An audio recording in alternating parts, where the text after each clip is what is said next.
early bird ang pinapakain ko. Ang ganda. Wow.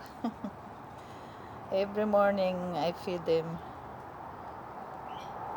Yeah, very nice. Where you see that?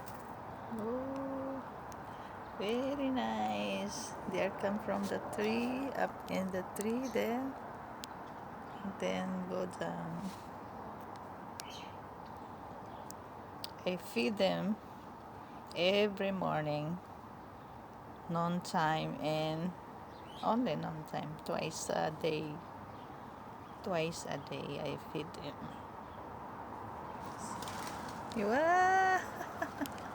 They are there in the tree. And here, they afraid. And come again. Come slowly.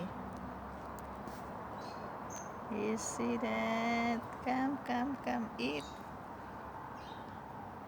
I like to touch, but they afraid.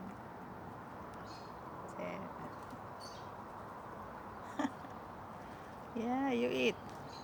I will not touch you.